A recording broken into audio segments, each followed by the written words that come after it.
9 de la mañana. Y bueno, algunas personas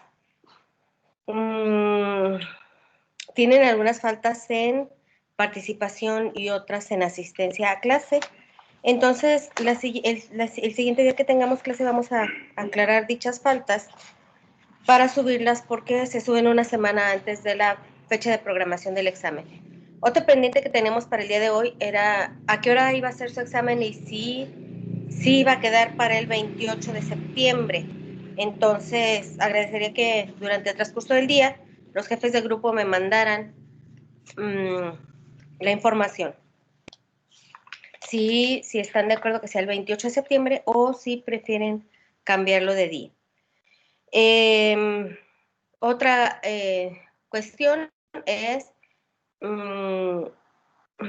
ya tengo sus participaciones y voy a abrir el día de hoy el espacio para que ustedes califiquen a el algoritmo de fiebre. En ese mismo espacio van a subir una foto en formato que ustedes quieran, prefiero formato PDF, para que suban la foto de su avatar y para que me pongan la calificación cuantitativa, esto es del 1 al 10, y qué rúbrica utilizaron para calificar el trabajo de sus compañeros. Entonces, esto va a ser durante el transcurso de la semana. Y otro pendiente es, si desean ustedes que tengamos clase el viernes, por mí no hay ningún problema, o únicamente el día de hoy, por favor también háganmelo saber por medio de su jefe de grupo. Bueno, de los efectos adversos de las penicilinas, tenemos diversos efectos, entre ellos reacciones de hipersensibilidad. Son los antibióticos que más se han relacionado a hipersensibilidad. En Estados Unidos se reporta que 1 de cada 1000 personas puede ser alérgico realmente a las penicilinas. Pero algo que tenemos que tomar mucho en consideración es que a veces la alergia no es nada más a la penicilina, sino que es, en este caso, alergia al sustrato en el cual viene diluida la penicilina. Ocurren la mayoría de las veces de manera inmediata y son mediadas por el ácido peniciloico. La mayoría de los pacientes lo que van a presentar van a ser una reacción tipo urticariforme con edema angioneurótico. Recuerden que el edema angioneurótico se caracteriza por edema de las mucosas, de la lengua, de la orofaringe, que se puede asociar a broncoespasmo y si ya tenemos un choque anafiláctico a hipotensión. La mortalidad se considera baja de las personas que son alérgicas de 0.001%, sin embargo, como les comentaba, las penicilinas son las principales causantes de reacciones alérgicas en la actualidad. Y mucha gente, sobre todo en México, consideran que por haber tenido algún tipo de exantema y como muy frecuentemente se daba algún tipo de penicilina o antibiótico, se consideraba que era secundario a este tipo de medicamentos. Sin embargo, pues siempre hay que corroborar que realmente se trate de una alergia a la penicilina. Las reacciones de hipersensibilidad tardía, que son terribles, se presentan generalmente a partir del tercer día de administrado el medicamento. Son medidas por anticuerpos, generalmente IgG e IgM, y podemos tener desde eritema pigmentario fijo hasta un síndrome de Stevens-Johnson, hasta una nefritis intersticial, anemia hemolítica o dermatitis por contacto cuando se aplica de manera tópica las penicilinas. Entonces, sí existen reacciones eritrodérmicas importantes y reacciones vasculares sistémicas secundarias a la aplicación de penicilina. Hay que tener mucho cuidado con ellos. No hay que administrarlos de manera indiscriminada, sino únicamente en aquellas personas que esté indicado el uso de algún antibiótico. En cuanto al comentario que me hacían de las faringoamigdalitis, efectivamente revisé la guía y sí dice ahí que la penicilina procaínica se administra después de una dosis de penicilina benzatínica. Sin embargo, otras guías de práctica clínica de la CENETEC que precisamente son las guías de práctica clínica de infecciones respiratorias altas y entre ellas viene faringoamigdalitis, mencionan el tratamiento que yo les decía de una sola dosis de penicilina benzatínica y puede ser después de 3 dosis de penicilina procaínica. Entonces, por favor, busquen también las guías de práctica clínica de infecciones respiratorias altas en niños, que así precisamente viene. Y bueno, ¿cuál es la recomendación en cuanto a las penicilinas de aplicación parenteral, como son la penicilina cristalina, procaínica y benzetacínica? Depende mucho del tipo de paciente, muchachos, recuérdenlo ustedes. Entonces, siempre tomar en consideración los efectos adversos. La guía que yo tomo en consideración es la guía de infecciones respiratorias en niños, que es en donde viene precisamente que podemos aplicar una sola dosis de penicilina benzatínica, no para tratamiento de fiebre reumática. Mucho cuidado con eso. Vamos a ver después fiebre reumática y en ese caso pues sí se administra una dosis de penicilina benzatínica cada 21 días. Continuando con las reacciones adversas de las penicilinas, pueden ocasionar meningitis aséptica, pueden ocasionar, sobre todo los preparados orales, que recuerden ustedes, veíamos la clase pasada, no me gusta mucho la penicilina oral por sabor, por efectos gastrointestinales y por costo. La penicilina oral, específicamente la marca comercial Pembica, que es la que contamos en México, tiene muy poquitos mililitros y la dosis son 30 a 50 miligramos por kilo por día en 3 dosis. Por lo tanto, a veces no nos alcanza una sola presentación de penicilina para cubrir los 10 o 14 días de tratamiento que se requieren para una infección respiratoria.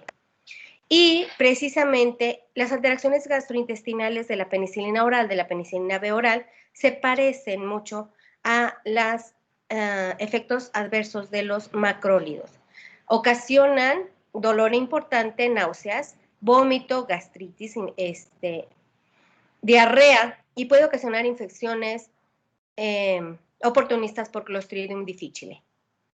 Puede ocasionar en algunos pacientes encefalopatía, mioclonías y convulsiones. Y algo que es muy importante, en la época de los 70s, 80s, se utilizaba de manera concomitante e indiscriminada la asociación de una penicilina con una aspirina y se utilizaba incluso en niños menores de 6 años que no tenían prácticamente ninguna indicación, pero pues la aspirina venía en el famoso mejoralito o en muchas presentaciones de antitérmicos para niños y los niños presentaban de manera frecuente, muy frecuente, epistaxis. ¿Por qué? Porque ocasiona reducción de la agregación plaquetaria y puede ocasionar incluso sangrados a otro nivel. E incluso petequias en algunos pacientes cuando se les administra penicilina benzatínica. En algunas mujeres en el periodo premenstrual pueden presentar petequias y pueden presentar epistaxis. Algunas personas que reciben amoxicilina con ácido clavulánico pueden presentar agregado a su rinitis alérgica, epistaxis o diátesis hemorrágica. Entonces, sí tener mucho cuidado, inhibe, recuerden ustedes, la agregación plaquetaria. Entonces, tómenlo en consideración si van a utilizarlo ustedes en pacientes que ya tengan de por sí alteración plaquetaria, como puede ser pacientes oncológicos post-transplantados, o pacientes con algún tipo de trombocitopenia autoinmune. Tengan mucho cuidado con esto. Y esta reacción, la reacción de Herxheimer, cuando se emplea para tratamiento para espiroquetas, puede ocasionar, debido a las altas dosis de penicilina que estamos utilizando, pues destrucción rápida de los treponemas y estas empiezan a liberar una serie de proteínas que en el torrente sanguíneo y en personas que son susceptibles, recuerden ustedes que todas las reacciones adversas de todos los medicamentos son de manera idiosincrática. ¿Qué significa esto? Que va a ser en personas que tienen una farmacogenética, la cual les permite precisamente presentar este tipo de efectos adversos. Va a haber gente que no va a tener ningún efecto adverso con la penicilina y va a haber gente que va a tener efectos adversos graves, como puede ser esta reacción de Herxheimer. Recuerden ustedes que es cuando estamos dando tratamiento para treponema pallidum y bueno, generalmente se presentan una reacción de tipo inmediata, primaria, ¿verdad? Que se asocia generalmente a fiebre, escalofríos, dolor de cabeza, mialgias, taquipnea y taquicardia, ¿verdad? Podemos tener una presentación tardía, y incluso una presentación que puede ser latente y tardía. Estas presentaciones secundarias y latentes generalmente son raras, sin embargo podemos tener incluso afectación neurológica, un tipo de encefalopatía por estas reacciones adversas. No sabemos exactamente qué tanto se deban a ya sea una sífilis secundaria o una sífilis terciaria, o bien precisamente a esta reacción adversa que podemos tener cuando damos tratamiento para un treponema pálido. El tratamiento es ácido acetilsalicílico y generalmente cuando es de presentación primaria, ¿verdad? Se presenta en el 50% de los casos una resolución a las 24 horas. Tenemos también efectos hematológicos importantes como puede ser neutropenia, trombocitopenia, recuerden ustedes, eosinofilia, una prueba de COMS directa positiva y también incremento en las transaminasas hepáticas y fosfatasa alcalina. Tómenlo mucho en consideración, como les comenté, en pacientes susceptibles, sobre todo pacientes que cursan con neutropenia y fiebre, secundario a la administración de alguna quimioterapia sistémica. Tienen muchas interacciones, sin embargo, no son tan... se pueden administrar de manera concomitante con otro tipo de antibióticos y con algún otro tipo de medicamentos. Sin embargo, pues siempre hay que tomar en consideración el exantema, muchachos. El exantema, si ustedes están administrando alopurinol, es frecuente, pero déjenme les digo que en qué otro caso se presenta y sobre todo en niños y en adolescentes exantema. Cuando tenemos infección por virus Epstein, enfermedad del beso, mononucleosis infecciosa, si nosotros damos tratamiento pensando en que se trata de una faringoamigdalitis bacteriana, porque recuerden ustedes que esta enfermedad se asocia a un exudado faringoamigdalino, así como complicaciones y molestias como son odinofagia, y complicaciones que dieran la impresión de que se trata de una enfermedad por estreptococo beta hemolítico, y muy frecuentemente, y como se comenta en la guía, la primera elección es amoxicilina. Si damos nosotros amoxicilina y el paciente cursa con una mononucleosis infecciosa, en más del 70% de los casos, sobre todo si se trata de niños menores, puede presentar un exantema maculopapular difuso de predominio en tórax y tronco, en tórax y abdomen, ¿verdad? Generalmente no pruriginoso. Y muy frecuentemente dicen, es una alergia a la amoxicilina, a las penicilinas, cuando realmente se trata de un exantema que es secundario a la administración de amoxicilina cuando tenemos una infección viral. No nada más, sí, Luis Miguel. ¿Por qué se daría la reacción exantemática? ¿Es secundaria a qué?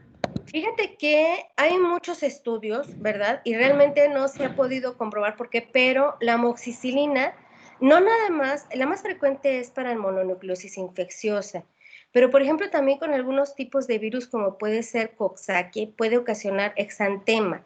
La verdad es que muchas veces no sabemos diferenciar si es propio de la infección viral, porque la mononucleosis infecciosa ya da de por sí infección viral, o bien si sea secundario a la administración de amoxicilina. Es muy frecuente, muy frecuente que niños que les den amoxicilina y cursen con mononucleosis causen exantema, pero de por sí la mononucleosis, Coxsackie y muchos otros enterovirus, rinovirus, ya dan de por sí exantema, que es un exantema viral poco específico. Entonces, la verdad es que no hay una explicación en el momento. Voy a buscarlo, Luis Miguel. Si encuentro algo, con gusto se los paso, pero como les comento, hay muchas infecciones virales que de por sí ya cursan con exantema, ¿sí? Muy bien. Gracias. De nada. Al igual que los macrólidos y las quinolonas, la ampicilina disminuye los efectos de los anticonceptivos orales. ¿Por qué? Porque interrumpe la circulación enterohepática, que recuerden ustedes que muchos medicamentos precisamente ejercen su acción en el momento en que hacen una recirculación enterohepática. Entonces, disminuyen esta recirculación enterohepática y en este momento disminuye su capacidad. Tengan mucho cuidado, pueden ocurrir embarazos no deseados, como les comento, con macrólidos, con algunos tipos de quinolonas y también con la ampicilina. Incrementan la concentración de metrotexate, entonces muchos niños van a recibir metrotexate en el curso de su tratamiento con quimioterapia, ¿sí? Probenecid, indometacina, ácido acetilsalicílico bloquean la secreción de las penicilinas, por lo tanto incrementan su toxicidad. Y recuerden que parte del efecto adverso de administrar penicilinas con aspirina es precisamente la diátesis hemorrágica. Tengan mucho cuidado con este efecto adverso, por favor. En niños prácticamente, muchachos, la única indicación de administrar ácido acetilsalicílico es en caso de enfermedad de Kawasaki. De ahí en más, bueno, y para tratamiento de algunas cardiopatías congénitas, no utilizamos de ninguna otra manera el ácido acetilsalicílico. La verdad es que lo utilizamos muy poco en pediatría, únicamente con sus indicaciones específicas. Son antagónicos con las tetraciclinas, nunca los utilicen juntos, por favor, y era frecuente que como les comento, en épocas anteriores, en décadas anteriores, se utilizara incluso pues algún tipo de terramicina asociada a una penicilina, son antagónicos. Y son sinérgicos con los aminoglucósidos. Afortunadamente los aminoglucósidos son sinérgicos con gran cantidad de antibióticos, pero recuerden ustedes nunca administrar en el mismo frasco mezclador. Esto es muy importante, muchachos. Muchas veces se nos olvida decirles a nuestras enfermeras de que hay que utilizar frascos diferentes para la administración de medicamentos, porque es frecuente que dejen, por ejemplo, rastros de una vancomicina y después pongan una piperacilina con tazobactam. Entonces, no se deben de administrar en el mismo frasco. Realmente se disminuye la acción, se pueden precipitar o producir otro tipo de reacciones en las cuales no vamos a tener el efecto deseado. Muy bien, penicilinas. Penicilinas, muchachos, las vamos a utilizar principalmente para infecciones por cocos. Pero si ven ustedes aquí enterococos y precisamente fecalis, faecium, ¿verdad? Ya necesitamos concentraciones mínimas inhibitorias altas para cubrir este tipo de cocos. Entonces, podemos utilizarlos y de manera idónea y son recomendables para infecciones por Streptococcus pyogenes, para infecciones por Streptococcus agalactiae, y si se fijan, las penicilinas naturales, la penicilina G, tiene excelente cobertura para estos estreptococos. Para Streptococcus pneumoniae también son efectivos y, bueno, para los Staphylococcus aureus. Recuerden ustedes que realmente la penicilina y la amoxicilina, al igual que la piperacilina, tenemos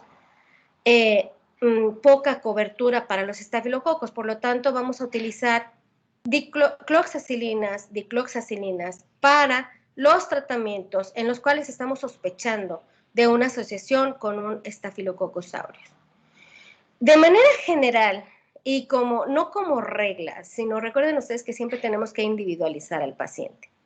Pero si ustedes tienen, por ejemplo, una neumonía asociada a derrame, que no sea un empiema, podemos iniciar, o un Staphylococcus aureus, que no sospechemos que sea meticilino resistente, podemos utilizar de manera inicial, empírica, dicloxacilina. La dosis de la dicloxacilina, muchachos, y se los voy a decir en este momento, es 100 miligramos por kilo por día, aunque la dosis de neonatos varía. Ustedes en su archivo de evidencias, en su Pediamecum, anoten, por favor, porque la dicloxacilina, varía si la van a administrar en pacientes neonatos o en pacientes que son menores, de menor edad gestacional. Entonces, por regla general, pacientes que no son neonatos, la dicloxacilina se administra, muchachos, cuando es por vía parenteral, a 100 miligramos por kilo por día en 4 dosis. Alguien que me quiera, por favor, buscar la dosis máxima, y quisiera que participara Rogelio Ceballos, por favor, que no tengo aquí su participación. Rogelio Ceballos, ¿andas por ahí? Sí, María José. Doctora, ¿me puede repetir, por favor, qué antibiótico se utilizaba cuando estaba asociado en empiema que no se sospechara que era meticilino resistente, por favor? A empiema no, a derrame pleural, no empiema. Cuando tenemos empiema, preferimos utilizar otro tipo de antibiótico, María José, como es la clindamicina. Un derrame pleural que no sea empiema, que no sea purulento, iniciamos dicloxacilina. O infecciones en donde estemos sospechando que se trate de Staphylococcus aureus no meticilino resistente, iniciamos dicloxacilina. Dicloxa, que es la que estamos viendo ahorita. ¿Sí? Ok, sí, En gracias. el caso de que se trate de empiema, utilizamos clindamicina, muchachos. Cuando veamos clindamicina van a ver por qué. Y en el caso de que se trate de abscesos o pacientes complicados, como puede ser un paciente con neutropenia, fiebre, postrasplantado, infección por virus de inmunodeficiencia humana, utilizamos vancomicina, ¿sí? Utilizamos un glucopéptido para infecciones por Staphylococcus aureus o en quienes estemos sospechando de una que sean meticilino resistentes. María José, dime. Oh, no, ya era todo, se me olvidó bajar la mano. Gracias. Ah, ok, muy bien. Entonces, Ceballos, ¿no anda por ahí? Rogelio. Rogelio Ceballos, ¿no anda por ahí? Rogelio, ¿no anda por ahí? Me mandó mensaje al chat, no sé si sea porque no sirve su micrófono. Ah, me mandó mensaje al chat. Ok, sí le escucho que no funciona. Ah, Rogelio, entonces, ¿puedes ponerlo por favor en el chat? ¿Cuál es la dosis máxima? Dosis máxima de dicloxacilina, por favor. ¿Sí? Recuerden ustedes las dosis, 100 miligramos por kilo por día. Y piperacilina con tazobactam. Muchachos, pues lo vamos a utilizar para infecciones generalmente por estreptococo. Por estreptococos, los cuales estemos sospechando o bien tengan algún factor de riesgo. Los podemos utilizar también en pacientes que tengan choque séptico y con un foco intraabdominal. Piperacilina tazobactam, una excelente cobertura para pacientes que cursen con infecciones en los cuales estemos sospechando de resistencias. Recuerden ustedes, la piperacilina tazobactam, su uso va a ser de uso exclusivo intrahospitalario y va a ser una penicilina que vamos a dejar para infecciones graves, esto es muy importante, choque séptico, infecciones intraabdominales, infecciones por estreptococos, en los cuales nosotros estemos sospechando de que tengamos algún tipo de resistencia.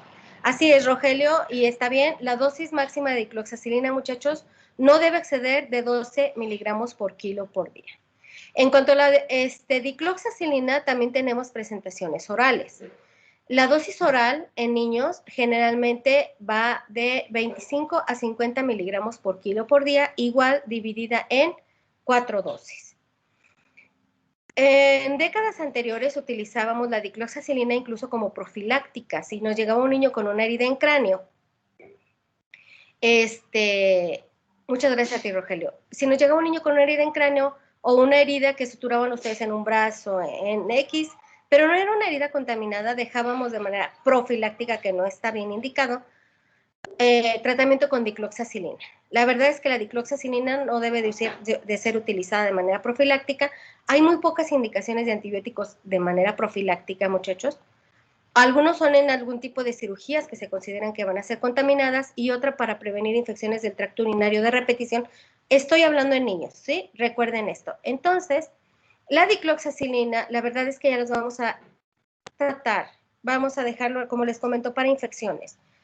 Que ya estemos sospechando que están colonizadas, que están infectadas, no colonizadas con Staphylococcus aureus, ¿sí?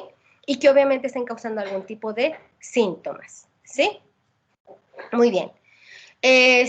Staphylococcus saprophyticus tenemos excelente cobertura con penicilina G, amoxicilina, coloxacilina. No se utiliza la piperacilina, peptoestreptococos, muchachos. Pacientes que cursen con infecciones, recuerden ustedes, los peptoestreptococcus son generalmente habituales en infecciones y son parte de la flora normal de cavidad oral. Entonces, infecciones graves de cavidad oral, podemos utilizar penicilina G, de hecho es lo que está indicado, amoxicilina y piperacilina con tazobactam, no dicloxacilina, por favor. Entonces, sí tengan mucho cuidado con esto. Neisseria meningitidis, Neisseria gonorrea. No dicloxacilina, pero podemos utilizar cualquier otro tipo de las 3 penicilinas. Moraxella catarrhalis. La penicilina G dice que tiene cobertura, al igual que la amoxicilina. Sin embargo, si tenemos resistencias, ¿verdad? Importantes de Moraxella catarrhalis, así como de Neisseria gonorrea, a penicilinas G. Entonces, precisamente, si ustedes ven esta tablita, aquí dice, ¿verdad?, que no tengan penicilina resistencia. Entonces, preferimos usar una amoxicilina para Moraxella catarrhalis. Y la amoxicilina hay de presentación parenteral y hay de presentación oral. Daniela, te escucho. Dime, Dani. Disculpe, doctor, y por ejemplo, si hay pacientes que ya tuvieron infecciones como las que mencionó que se pueden tratar con penicilinas, pero la primera opción de tratamiento que se les dio fue, por ejemplo, una cefalosporina de segunda generación, ¿podemos seguir tomando las penicilinas como primera opción o ya solo por eso nos vamos mejor a una cefalosporina de segunda? A ver, dime un ejemplo de una infección. ¿De a qué infección te refieres? No sé, por ejemplo, una infección por Moraxella catarrhalis. ¿Y le dieron una quinolona, así de plano? No quinolona. Una cefalosporina. Ajá. Por ejemplo, una cefalosporina de segunda generación que ya le dieron cefuroxima. Ajá. Tiene una Moraxella catarrhalis. La Moraxella catarrhalis te va a ocasionar infecciones de vía aérea superior. La verdad es que si tú ya diste, es muy difícil que tengas una Moraxella catarrhalis resistente a cefuroxima. Y generalmente les va bien. Acuérdate que hay que esperar los 3 días de tratamiento. No sé si lo que me estás diciendo es después darle, por ejemplo, una amoxicilina con ácido clavulánico. ¿A eso te refieres? Sí, o sea, mi duda es si, por ejemplo, ya llegan con nosotros por una infección o, por ejemplo, una otitis media aguda supurada y Sí. no le dieron amoxicilina, o sea, le dieron una cefalosporina de segunda generación. O sea, nosotros podemos, a pesar de que ya se trató con esa cefalosporina, nosotros podemos darle amoxicilina como primera opción de tratamiento o ya por el hecho de haber sido tratado con esa cefalosporina nos descarta la opción de tratarlo con amoxicilina. Ok, tienes que ver el paciente.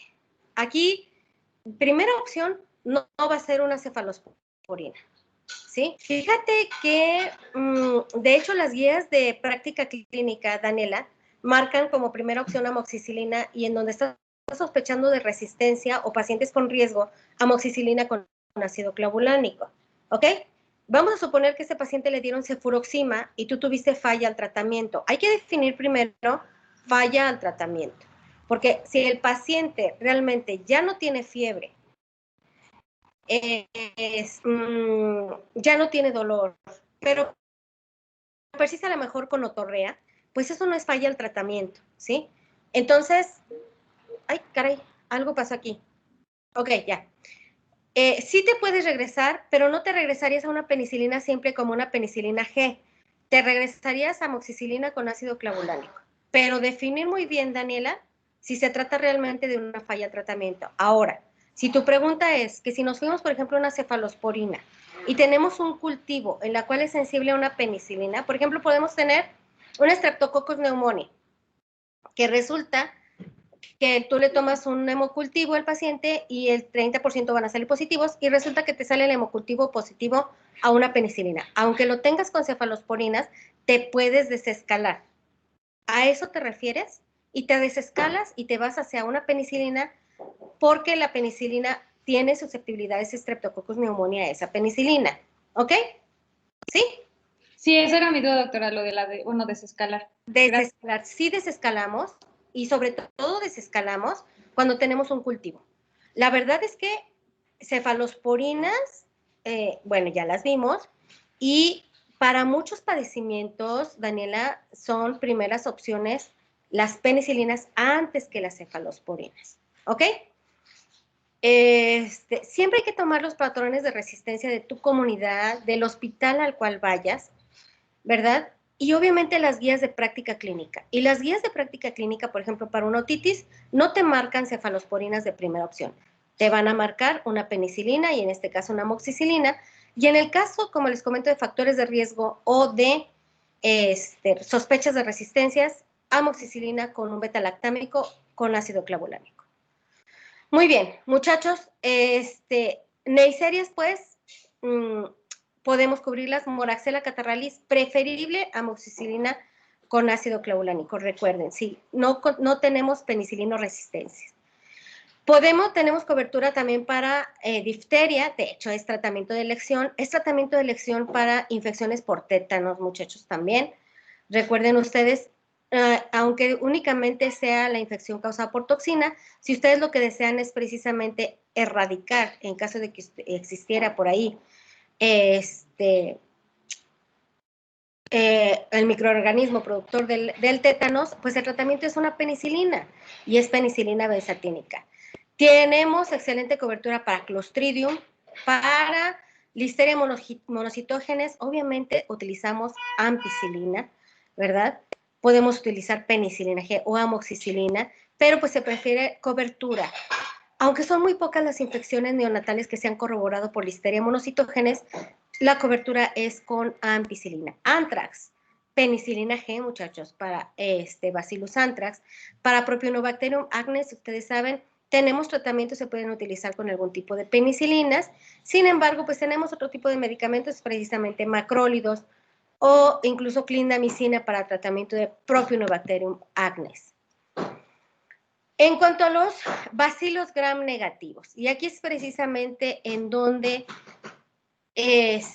no les gustan mucho los tratamientos con penicilinas a los médicos. Va a ser muy frecuente, muchachos, que vayan a recibir ustedes pacientes menores de 5 años, los cuales van a tener una asociación de una infección respiratoria y posteriormente un episodio de diarrea leve, no acompañada de moco ni sangre, no acompañada de enteroinvasión, y en el cual ustedes quieran cubrir, porque tienen sospecha de una infección bacteriana, ambos focos, tanto infección respiratoria como infección urinaria. Y entonces, si ustedes se fijan, no hay cobertura prácticamente de las penicilinas para gram negativos. Podemos tener algunas coberturas para Salmonella, alguna para Bordetella pertussis, pero realmente las coberturas de amoxicilina simple y de penicilinas naturales es muy baja.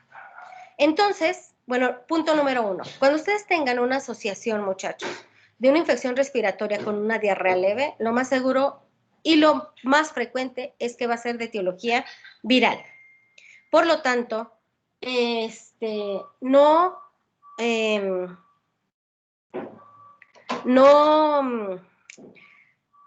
necesitan dar antibiótico. Número 2, por eso utilizan tanto la ceftriaxona, pero la ceftriaxona no cura todo, acuérdense. Y realmente no son primeras opciones para todo. ¿Ok? Entonces, por eso precisamente mucha gente deja de usar las penicilinas. Cuando la amoxicilina con ácido clavulánico se asocia a amoxicilina, se asocia a ácido clavulánico, se amplía la cobertura para algunos gram negativos. Entonces, puede ser utilizado, y sobre todo en niños, para tratamientos, para algunos gérmenes gram negativos. Entonces, amoxicilina, muchachos, y aquí, de amoxicilina, vamos a ver algunos ejercicios en otitis, pero el día de hoy también, amoxicilina, acuérdense ustedes que existe la tolerancia a las penicilinas. La amoxicilina es un antibiótico de primera elección para las infecciones del tracto respiratorio superior. Estas incluyen desde una conjuntivitis, muchachos, que puede ser secundaria a una sinusitis. Son de primera opción para faringoamigdalitis, son primera opción para sinusitis, son primera opción para otitis, son primera opción para mordedura de perro en caso de infección por Pasteurella multocida. Entonces, infecciones respiratorias del tracto respiratorio superior e incluso infecciones respiratorias del tracto respiratorio inferior, como puede ser una amoxicilina, pues se puede utilizar amoxicilina con ácido clavulánico. Neumonías que no requieren hospitalización, en el caso de que los niños sean mayores de 1 año, no tengan dificultad respiratoria, padres confiables y su saturación sea mayor de 92%, se tratan con amoxicilina con ácido clavulánico de manera oral. Y aquí precisamente, en cuanto a amoxicilina con ácido clavulánico, sí vamos a dejar algunas tareas, las vamos a ver la siguiente clase, porque pues sí necesito por lo menos 5 presentaciones en México de amoxicilina con ácido clavulánico. Eric Israel. Eric. Sí. Hola, Eric. ¿Tú me Hola. vas a buscar, por favor, las presentaciones de amoxicilina con ácido clavulánico? Todas, las que hay en México. Tengan mucho cuidado. Bueno, déjenme les digo que en México tenemos presentaciones de suspensión desde 125 miligramos hasta 600 miligramos en suspensión. Quiero las presentaciones en suspensión, en tabletas y presentación intravenosa. Entonces, Eric, se te quedó de tarea todas las presentaciones de amoxicilina, ¿ok? Sí, está bien. Luego, Eric y Luis Ricardo González. Ricardo González Hernández. ¿Sí? Doctor, que también era mando un en el mensaje chat, por el doctora. grupo. Sí, Ricardo, tú me vas a buscar precisamente las dosis dependiendo de la infección, porque vamos a tratar diferente una faringoamigdalitis y una sinusitis, e incluso la duración del tratamiento es diferente, Ricardo, a que si se trata de una otitis media aguda, supurada, no supurada, a si se trata de una neumonía. Entonces, ¿cuáles son las dosis habituales dependiendo de la infección, Ricardo? ¿Sí? Entonces, dosis, dependiendo de la infección, se las vamos a dejar a Ricardo. ¿Y Luis Ángeles Gutiérrez Estrada? Sí, doctora. Ah, ok. Luis Ángel, a ti te voy a dejar las dosis máximas. Luis Miguel. Aquí. Ay, no, Luis Miguel, tú no. Perdón, Juan Hernán. Juan Hernán. Sí, doctora. A ti te voy a dejar la cobertura de amoxicilina, pero con ácido clavulánico, por favor, ¿sí? O sea, Ok, gracias. gérmenes que cubren amoxicilina, pero con ácido clavulánico, ¿ok? ¿Sí, chicos? Katia Cecilia. Sí, doctora. A ti te voy a dejar, creo que ya le dejé a Eric algunos nombres comerciales. Katia, los efectos adversos de amoxicilina con ácido clavulánico. Los puedes sacar de cualquier parte, pero bueno, déjenme les digo, chicos, que amoxicilina con ácido clavulánico para mí es primera opción para muchas infecciones. Sin embargo, siempre hay que tomar en consideración los efectos adversos, ¿sí? Y parte de los efectos adversos puede incluir incluso fiebre después de 3 días. Entonces, muchas veces piensan que es falla el tratamiento cuando en realidad es un efecto de la amoxicilina con ácido clavulánico. Muy bien. Vamos a pasar ahorita a las quinolonas. Y bueno, en cuanto a las quinolonas, muchachos, ya tenemos quinolonas de quinta. No de quinta porque sean malas, sino porque hay quinolonas de quinta generación. Las quinolonas de primera generación son relativamente recientes, sin embargo, se han utilizado principalmente para infecciones del tracto urinario, como es, por ejemplo, el ácido pipemídico, desde 1970 aproximadamente. Norfloxacino y ciprofloxacino son de segunda generación. Y ahorita que veamos la cobertura de ciprofloxacino, me llamaba mucho la atención que en clases pasadas me decían, bueno, es que existen las quinolonas entéricas y las quinolonas respiratorias. Bueno, número 1, en pediatría, muchachos, las quinolonas no son primera opción para nada. Son segundas o terceras opciones. En algunos tipos de diarrea se consideran y en algunas guías de práctica clínica se consideran para algunos tipos de infecciones. Sin embargo, en esos tipos de infecciones, incluso en pediatría, preferimos utilizar una cefalosporina de tercera generación oral. No existen esto de las quinolonas respiratorias o las quinolonas digestivas, ¿sí? Porque la levofloxacina se comenta en muchas, de manera coloquial, como la quinolona respiratoria. Levofloxacina, que aunque es activa frente a bacilos gram negativos y cocos gram positivos, Ahorita se está utilizando de primera opción precisamente para infecciones que son virales, muchachos.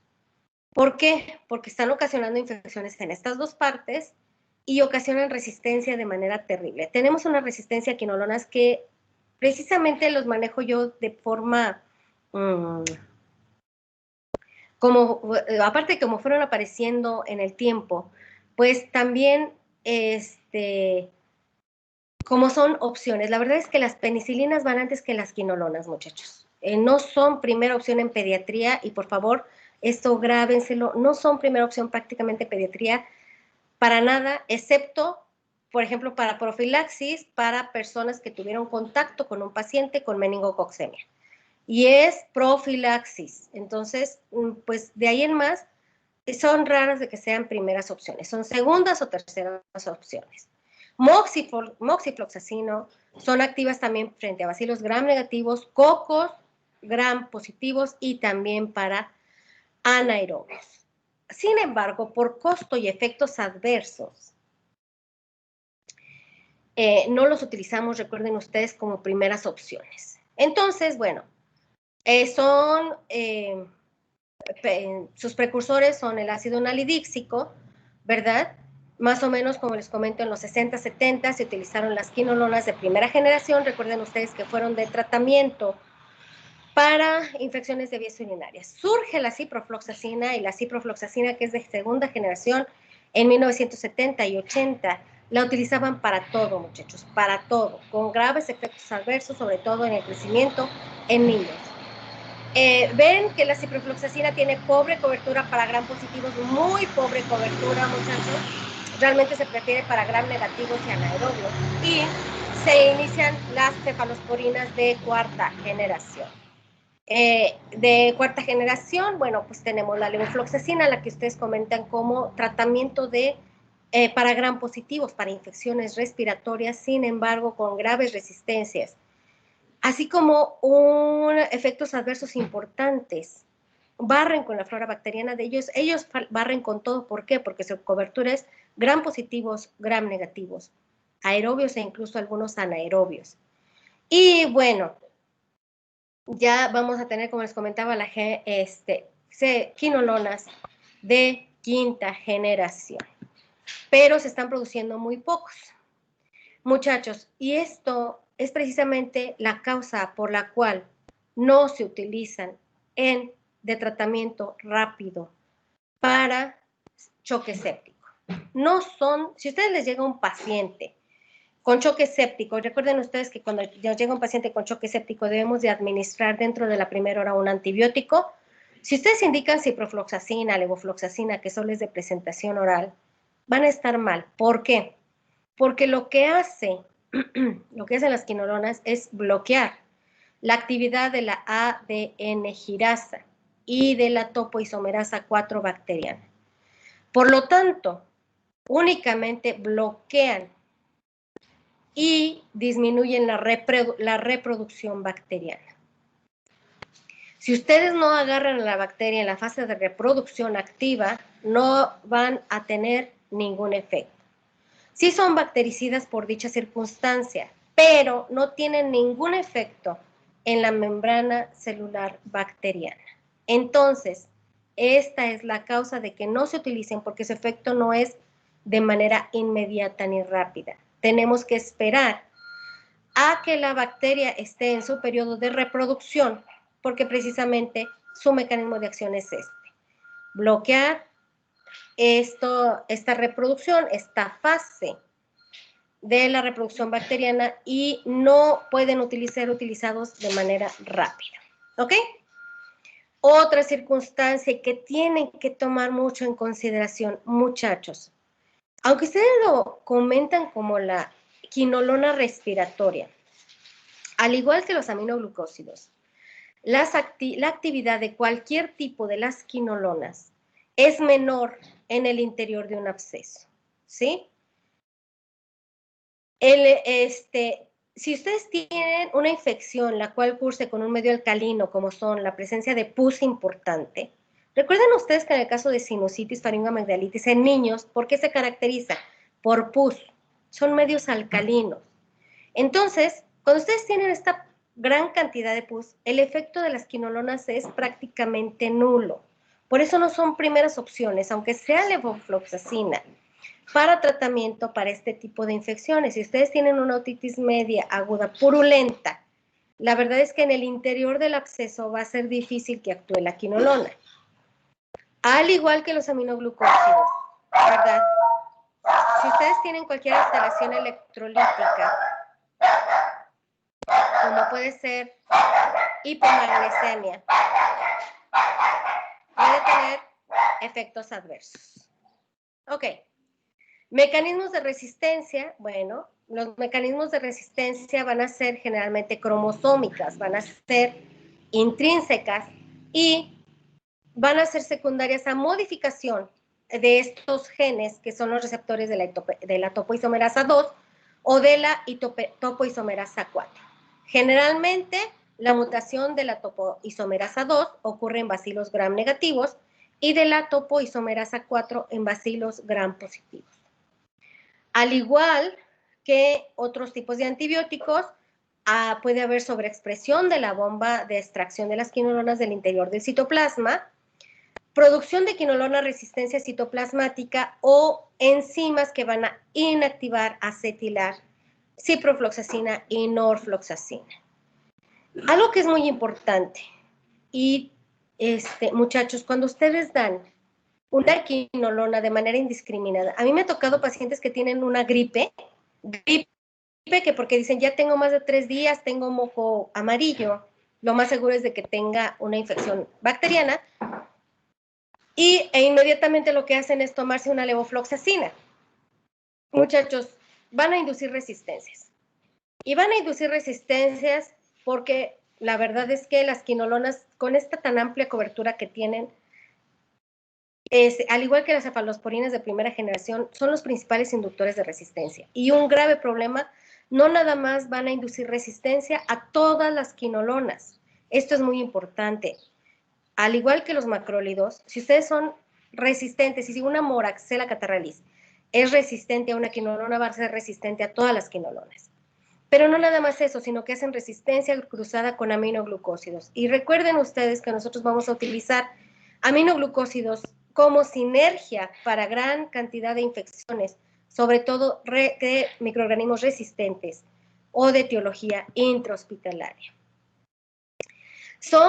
Este artículo está muy bonito, muchachos, está muy elegante este artículo, y la verdad es que las resistencias aquí se corrobora. Este artículo fue hecho en Morelia, Michoacán, y están codificadas en los plásmidos, son intrínsecas.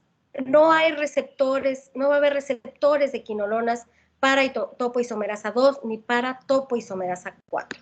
Entonces, pues tenemos graves mecanismos de resistencia ya de las quinolonas y, bueno, son generalmente, recuerden ustedes, mediadas por genes plasmídicos, pero también vamos a tener producción de enzimas que van a bloquear por completo la acción de las quinolonas. Tienen muchos efectos gastrointestinales y estos sí los hemos visto en pediatría.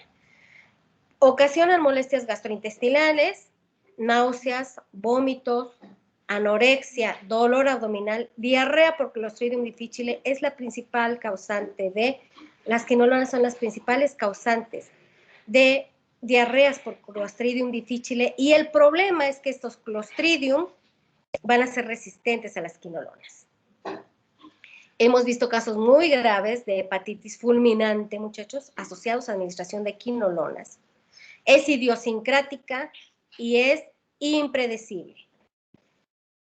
Trovafloxacina se retiró en Estados Unidos, pero a levofloxacina, ciprofloxacina y moxifloxacina hemos tenido pacientes que presentan falla hepática y muerte por administración de quinolonas. Entonces, también ocasionan anafilaxia, cefalea, vértigo, nerviosismo.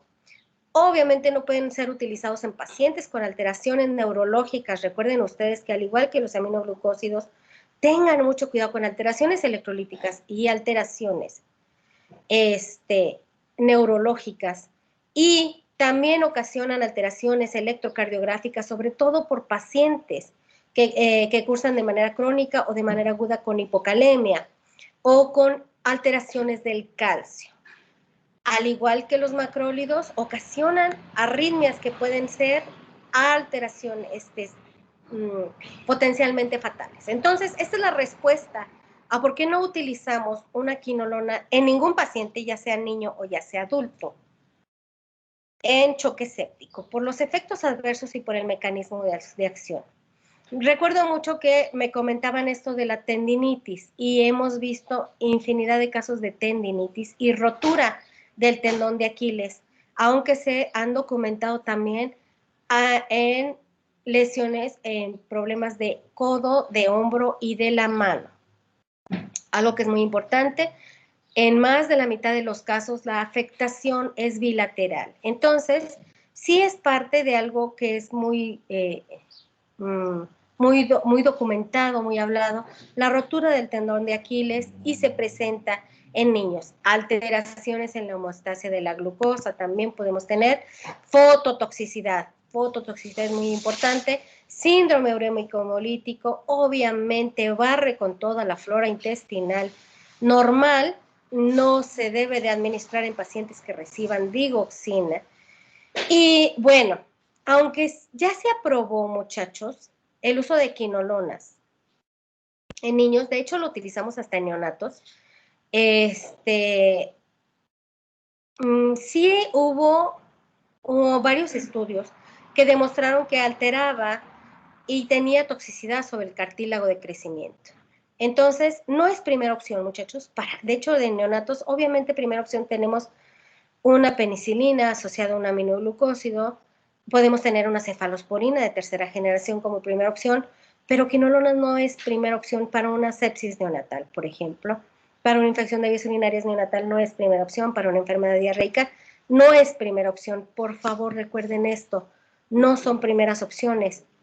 Ocasionan además, y esto también lo hemos visto, pacientes que han requerido de diálisis peritoneal porque ocasionan nefritis intersticial, insuficiencia renal aguda, también problemas en piel como eritema multiforme, problemas hematológicos y ocasiona cristaluria.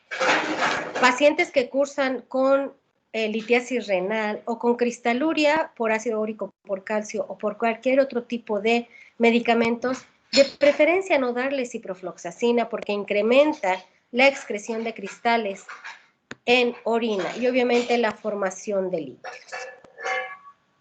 Nunca administrarlo con gel de aluminio y magnesio, no administrarlo con sucralfato, ocasiona arritmias, muchachos, y yo he visto muchos pacientes que tienen una enfermedad diarreica aguda y que cursan con gastritis crónica y que acostumbran tomarse una levofloxacina y tomar Melox.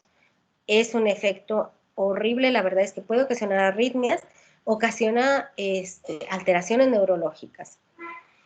¿Son sinérgicos? Sí, José Andrés. Para recordarle de la hora, doctora. Muchas gracias, José Andrés. Sí, ya me pasé. Y pues no se deben asociar con cloranfenicol, rifampicina ni nitrofurantoína.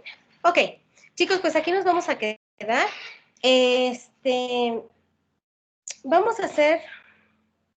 David Ernesto, ¿andas por ahí? David Ernesto Sí. Ramírez. David, ¿tú me vas a buscar, por favor, la dosis de la ciprofloxacina en niños y las presentaciones, ¿sí? Josué Ramírez.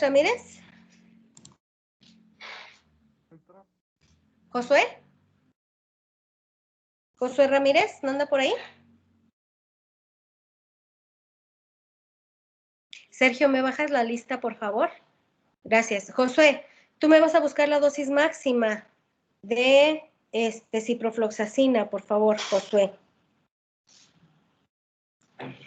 Y Juan Ricardo Vázquez López. Sí, doctora. De levofloxacina, Josué. Sí.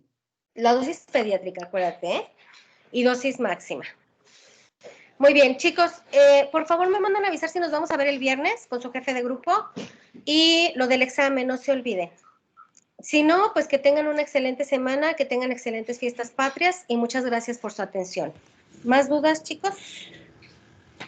No, doctora, muchas gracias. Andrés Pérez. Por mí no hay problema si hay o no hay clase, ¿eh? No se preocupen. Vamos bien. Y hasta terminar antibióticos, dime, Sebastián. Ya le dije a la tutora y me dijo que sí nos daba la hora, entonces también podemos hacer el examen el lunes 28.